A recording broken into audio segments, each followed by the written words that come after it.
Estamos en comunicación con Paola Pavón, ella es referenta del Movimiento Revolución Ciudadana y además es prefecta de Pichincha, provincia ecuatoriana. Un gusto, Paola, ¿cómo estás?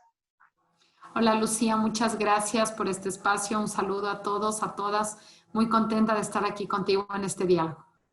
Contanos un poco cuál es la situación en estos momentos en Ecuador, no solo en términos sanitarios, porque bueno, sabemos que la pandemia ha golpeado muy fuerte en el país, sino también en términos económicos, porque justamente en un momento como este, en donde se necesita un Estado presente, un Estado fuerte, parece que las medidas, digamos, que fue tomando el gobierno nacional, el ejecutivo en este último tiempo, van en una dirección contraria.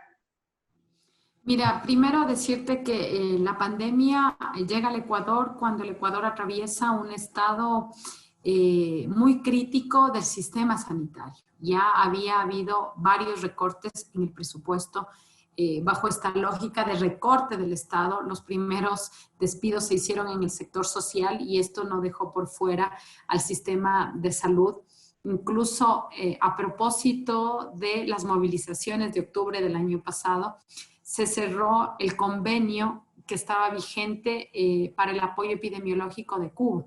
Incluso los médicos epidemiólogos de Cuba tuvieron que dejar el país. Entonces, nos toma la pandemia con un estado incapaz de poder enfrentar la crisis. Y esto hace que los gobiernos autónomos descentralizados, o sea, los subniveles de gobierno, tengamos que asumir en primera línea la pandemia. Un poco para que tu auditorio y tú comprendan la dimensión. El día de hoy hemos superado como país el número de contagios de países como China, con la diferencia abismal de habitantes. O sea, esto es lo que, a pesar del, digamos, el silencio de los grandes medios de comunicación, es lo que está de por medio. Nosotros con una población de 17 millones de habitantes tenemos el mismo número de contagios que tiene un país como China. El manejo ha sido pésimo y sobre todo la inversión que se ha hecho en el sistema de salud. El otro día revisaba unos datos de la CEPAL en donde el Ecuador está incluso por debajo de la inversión de países como Haití. Países como Haití, como El Salvador, han hecho una inversión mucho más alta de la que ha hecho el Ecuador en salud. Y eso es simple porque quiero recordarles que la ministra de Salud, que la primera ministra de Salud que enfrenta la pandemia en el Ecuador renuncia por falta de recursos económicos, denuncia la falta de apoyo del gobierno nacional y ella deja su cargo. Claro, si en ese momento lo que se resolvió, en vez de otorgar recursos a la política en salud para enfrentar la emergencia sanitaria, se decidió pagar la deuda, cuando los organismos multilaterales recomendaban a los países, recomendaban a las naciones aplazar los pagos hacia los organismos multilaterales. Aquí se hizo al revés, se prefirió pagar la deuda que inyectarle al sistema de salud. Entonces, hoy enfrentamos una crisis muy fuerte. Creo que el mes de marzo las imágenes de Guayaquil fueron escalofriantes, recorrieron el mundo entero y hoy en provincias como la que tú acabas de mencionar en la presentación, Pichincha, que es la provincia en donde está Quito, la capital de los ecuatorianos y ecuatorianas, es el epicentro del COVID. Esta presencia institucional de los gobiernos subnacionales ha hecho que la crisis no tenga ese impacto. Nosotros nos hemos preparado durante 2 meses.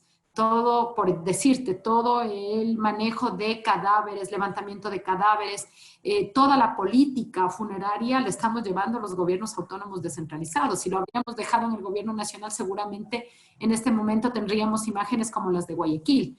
Entonces, estamos en esta, además, en esta disputa y este falso dilema que yo señalo es un falso dilema, o la economía o la vida.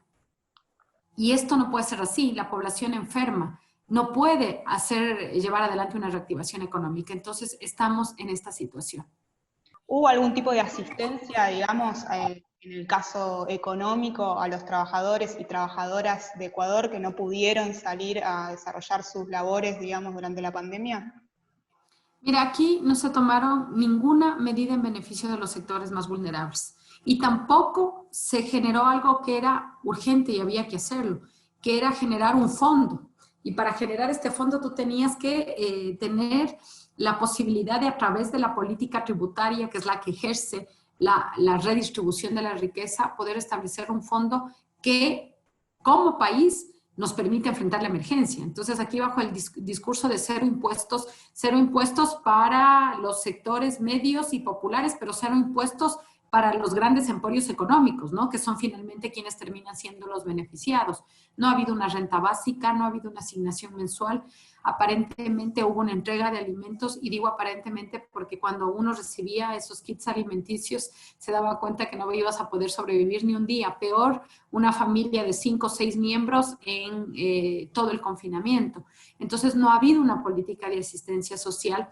Lo único que se tomó como medida fue digamos, la suspensión de algunos cobros en servicios básicos, pero aquí no ha habido una moratoria de la banca, no ha habido una moratoria del sector financiero, es decir, nos han dejado en el abandono total.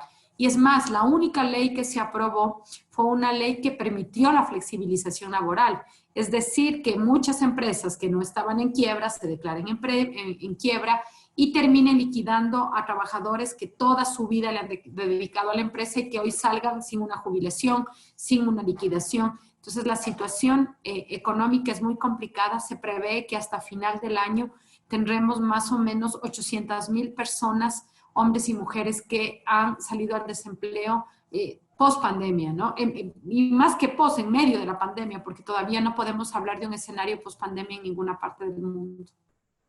Toda esta situación que vos describís, que es tan grave, además se da en un contexto de persecución de parte del oficialismo a la oposición, una persecución de la cual vos fuiste víctima, digo, estuviste casi 3 meses detenida a fines del 2019. ¿Cuál es el panorama que se abre ahora de cara a las elecciones primarias que suceden en unos poquitos días y a febrero del 2021, teniendo en cuenta que incluso hubo un intento de proscripción que todavía se está dirimiendo? ¿Cómo lo ves? ¿Cuál es la situación que vos lees de lo que está por venir? Bueno, Lucía, la introducción de tu pregunta es importantísima. No ha parado la persecución ni en tiempos de pandemia. Y no ha parado la persecución política y la judicialización a un sector dirigido de la población. Y esto es el correísmo, esto hay que decirlo con nombre y apellido. El gobierno nacional, a través de todo el Estado, porque hay que decir que hay la concurrencia de distintas fuerzas del Estado, concurre la Contraloría General del Estado, concurre la Fiscalía, concurren los jueces y ahora el poder electoral, la función electoral, para llevar adelante esta persecución que ha buscado desde privarnos de la libertad a varios de los militantes, simpatizantes de la Revolución Ciudadana, que ha sentenciado a candidatos que podrían correr en la elección del 2021, y voy a hacer referencia al caso de Rafael Correa. Estas semanas se ratificó su sentencia por peculado, y la sentencia, un poco para que Lucía y la gente que nos mira, nos escucha, comprenda por qué hablamos de persecución, porque la sentencia señala que Rafael Correa, por influjo psíquico, realizó el peculado y montó una red para el peculado. Influjo psíquico, eso es lo que señala la sentencia. No han podido comprobar un solo hecho material, no han podido comprobar una sola cuenta, no han podido comprobar la famosa ruta del dinero, no han podido comprobar nada. Simplemente por influjo psíquico se le sentencia a Rafael Correa. Adicional a eso, nuestro proceso está abierto también el 17 de agosto en el caso de Cristian González, Virgilio Hernández y quien te habla, que estuvimos 3 meses presos, como señalabas, 3 meses presos, como señalabas hace un momento. Esta audiencia va a ser el 17 de agosto. La Fiscalía pidió que uno de los involucrados no sea llamado a juicio. No comprendemos por qué de los 4, uno no es llamado a juicio, y los que somos representantes de la Revolución Ciudadana con cargos de elección popular, que es mi caso, seamos llamados a este juicio. Ni siquiera debería haber audiencia de llamamiento a juicio. Y en este momento, enfrentando lo más duro y más complejo, porque nos quita la esperanza, le quita la esperanza a millones de ecuatorianos que han depositado en la Revolución Ciudadana. Están proscribiendo la organización política que nos cobijó, que es Compromiso Social. Nosotros desde hace 3 años perdimos nuestra organización política. Esta organización política, que fue fundada por Rafael Correa, ha sido arrebatada por el presidente Moreno. Nosotros nos quedamos sin organización política para las elecciones locales de hace año y medio. Nosotros logramos que Compromiso Social, que es una lista, una organización política que está habilitada desde el 2017, escúchese bien, desde el 2017 nos cobije y logramos una fusión. Ahora esta organización que funciona desde el 2017 ha sido cuestionada por un informe del Contralor General del Estado en un abuso total de funciones, en una intromisión de funciones, al margen de toda norma, al margen de la ley, y bajo ese argumento han obligado a que los miembros del Consejo Nacional Electoral suspendan a Compromiso Social y que en este momento nuestra actividad esté suspendida en pleno avance del calendario electoral. Tú señalabas, ya estamos empezando, la próxima semana empieza ya el proceso de primarias para definir candidatos a la lista nacional, para asambleístas, para las listas provinciales y para el binomio presidencial. Entonces, estamos fuera de este juego democrático legítimo en el que como organización política, pero sobre todo como la primera fuerza política de este país, porque eso es lo increíble, nosotros representamos en este momento a la mayoría de ecuatorianos y ecuatorianas. No somos una organización política que no haya estado en la escena nacional, que no tenga apoyo popular. Todo el mundo más bien sabe que la intención de proscribirnos es por el temor de que con Rafael Correa en el 2021 podamos nuevamente soñar en un país distinto, un país para los necesitados. Vos mencionabas a los medios, digamos, anteriormente. Digo, en todo proceso de lawfare, digamos, sabemos que justamente los medios de comunicación son un factor fundamental. ¿Qué rol están jugando los medios en este momento en Ecuador? Yo llamo este rol cómplice del salvataje de Moreno, literalmente, el salvataje de Moreno. Yo hace un momento te ponía el ejemplo de la crisis sanitaria y cuál ha sido el rol tan poco comprometido, tan poco solidario con la población, de no evidenciar lo que está pasando. Adicionalmente, hay una serie de escándalos de corrupción en el gobierno nacional a propósito del manejo de la pandemia. Hay una serie de escándalos de cómo se repartieron los hospitales a distintos legisladores para poder sostener una mayoría legislativa que logre mantener a Moreno. Esto se ha llevado a cabo con una complicidad terrible. ¿Qué es lo que vimos en octubre y qué es lo que hemos sufrido las víctimas de la persecución y de la judicialización? Una noticia falsa, lo que conocemos como un fake news, es colocado en las redes sociales. Luego ese fake news se vuelve noticia por parte de los medios oficiales, ya sea televisión, prensa escrita, radio. Y después de eso, inmediatamente la Administración de la Justicia empieza a operar. Entonces, resulta que la Administración de Justicia de forma oportuna y pronta y frente a la incertidumbre social interviene. Pero en este caso, donde hay hechos claramente visibles, donde hay hechos materiales de corrupción, los medios de comunicación guardan silencio total. Y en el caso de la proscripción política, tengo que decirte que los grandes medios de comunicación seguro festejan, porque durante los 10 años que nosotros fuimos gobierno con la Revolución Ciudadana, siempre generamos esta disputa de la verdad. ¿Y a qué me refiero con esta disputa de la verdad? Los medios de comunicación estaban acostumbrados a ser los grandes constructores de la verdad. Y cuando nosotros entramos a cuestionar, movimos los cimientos, digamos, más profundos, porque hay un contubernio entre el rol de los medios de comunicación y los grandes emporios económicos. Bien, ¿cómo sigue la situación? Entiendo que la proscripción todavía, la suspensión fue levantada, ahora fue apelada de vuelta por el Consejo Nacional Electoral. ¿Cómo sigue esta situación? Y también me gustaría que hagas digamos, o que lo relaciones con lo que está pasando también en otros lugares de América Latina. Digo, tuvimos un golpe en Bolivia, también tenemos la situación de Brasil. ¿Qué lectura haces, digamos, de la situación regional? Bueno, yo quisiera primero comentarte que cuando existe un mínimo vestigio de legalidad, un mínimo vestigio de decencia, de entereza, de las autoridades en cualquier función del Estado, viene toda la presión de este Estado que está operando para la proscripción, porque es toda una concurrencia de actores. Tienes la concurrencia de la función judicial, la función administrativa a través de la Contraloría General del Estado, tienes la Fiscalía, tienes el gobierno nacional, tienes los medios de comunicación, tienes los partidos políticos también. Entonces hay una concurrencia de todos los sectores. Mientras tenemos un poquito de respiro y hay ese vestigio de decencia, todo este aparataje vuelve con fuerza. Nosotros el día domingo tuvimos la alegría de conocer que el Tribunal Contencioso Electoral invalidaba esta suspensión definitiva, pero al día siguiente vinieron otros fallos contradictorios al fallo anterior, toda la presión para que el Tribunal Contencioso Electoral pueda no dar paso y que apruebe las acciones del Consejo Nacional Electoral. Es decir, el día domingo en la tarde ya muchos actores independientes, y lo digo entre comillas, decían el Contralor debe destituir a los magistrados del Consejo Nacional Electoral. Entonces hay toda una operación de miedo, una operación de terror, de presión, para que continúen las ilegalidades.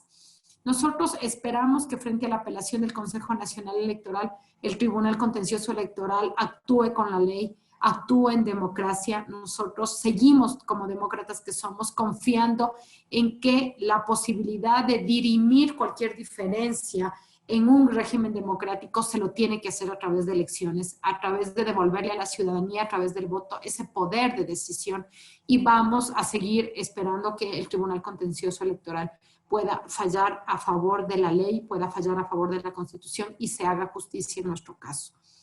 Sin embargo, en el caso de no hacerlo, nosotros hemos abrigado varias posibilidades. Tenemos nuestro Frente UNES, Unión por la Esperanza, que tiene varias organizaciones políticas, sociales, y entre esas organizaciones políticas hay organizaciones que están claros, prestos y dispuestos a lograr que una conformación de esta unidad pueda reflejarse en la papeleta electoral. Entonces, estamos trabajando en todos los escenarios, no dejamos de batallar, todos los días es un día de batalla, todos los días es un día de poner todo el esfuerzo para lograr nuestro objetivo, que es estar en la papeleta del 2021. ¿Qué pasa con la región? Bueno, te decía hace un momento que nos preocupa mucho un escenario similar al de Bolivia, en donde supuestamente el arbitraje, tanto de los organismos internacionales como de las fuerzas policiales y militares, llevan adelante ya un golpe de Estado durante 9 meses, y con la misma hoja de ruta. Yo creo que cuando empezó la judicialización de la política, si revisamos el caso Brasil, revisamos el golpe a Dilma, revisamos la prisión de Lula, nos damos cuenta que hay un parámetro que se asemeja mucho a la persecución que vivió Argentina en el mismo tiempo. Y frente al triunfo de Alberto y Cristina en Argentina, se dan cuenta que la proscripción tiene que ser electoral y que no es suficiente que el candidato pueda estar preso o pueda estar proscrito, sino que también hay que ir a la organización política. Y hoy ese es el escenario que están desarrollando en Ecuador y al mismo tiempo en Bolivia, porque ahora el Consejo Nacional Electoral en Bolivia también está bajo el mismo ejercicio que en Ecuador, solicitando que se proscriba al MAS y que se proscriba a los candidatos y candidatas del MAS. Entonces, tú te das cuenta cómo se va perfeccionando esta hoja de ruta que a veces creemos que solamente se la vive en nuestro país, pero hay que mirarlo integralmente, hay que entender la geopolítica y hay muchísima preocupación que frente a regímenes democráticos como el de Alberto, como el de AMLO en México, se sumen fuerzas progresistas como pudo haber sido Bolivia en su tiempo y como podría ser la Revolución Ciudadana el próximo año. Entonces ellos, con toda la intervención, estoy segura, desde Washington, están haciendo esta operación en toda América Latina. Bien, Paola, para ir cerrando y ya no te robamos más tiempo, ¿cuál pensás que tiene que ser el rol de las organizaciones populares, de los movimientos sociales frente a esta avanzada, digamos, en distintas partes del continente? Mira, yo creo que nosotros no podemos bajar la guardia. y no podemos ser ingenuos. A veces somos ingenuos, a veces creemos que ellos van a tener límites. Y la derecha, las grandes oligarquías, las transnacionales, el capital, el poder económico y la embajada no tienen límites. Y eso hace que nosotros siempre estemos alertas. Este es un momento también difícil para las organizaciones sociales y para la lucha popular, porque el contagio, el miedo al COVID también nos ha desmovilizado. Ahora ya no podemos hacer de la calle, de la plaza, nuestro espacio también de denuncia, nuestro espacio de disputa. Lastimosamente hoy el confinamiento hace que haya también digamos, una manera de recesión, de tenernos atrapados en este confinamiento y que no podamos salir más allá. Pero esto no significa que bajemos la guardia. Yo quiero pedirles a las organizaciones sociales de América Latina que nos ven a través de Barricada TV en todo el mundo, pedirles que no nos dejen solos en este momento. Lo que vive Ecuador y lo que vive Bolivia amerita la denuncia internacional, amerita el acompañamiento interno. Nos quedan las redes sociales, pedirles sus pronunciamientos, pedirles que nos escriban, denunciar a los organismos internacionales de derechos humanos, incluso a los organismos que por mucho tiempo no fueron afines a nuestros gobiernos, pero sin embargo buscar ese resquicio de institucionalidad, ese resquicio de democracia para continuar. Independientemente de los resultados, creo que nuestra obligación es permanecer en el tiempo, sostenernos. Nosotros no somos solamente fuerzas electorales que dependemos únicamente de un proceso electoral. Somos organizaciones políticas, sociales y somos proyectos políticos en nuestras naciones que tenemos que lograr trascender a estas limitaciones de la democracia liberal. Paola, te agradezco muchísimo la entrevista, bueno, y la verdad que desde acá todo el apoyo y esperemos tener, como te decía al principio, buenas noticias en lo que queda del año. Esperamos tener buenas noticias. Hoy conversaba en horas de la mañana con Rafael y decíamos, esperemos que agosto venga con buenas nuevas, que venga con buenas nuevas para el pueblo y que venga con buenas nuevas para Latinoamérica. Seguimos en la lucha. Muchas gracias. Gracias, un saludo grande.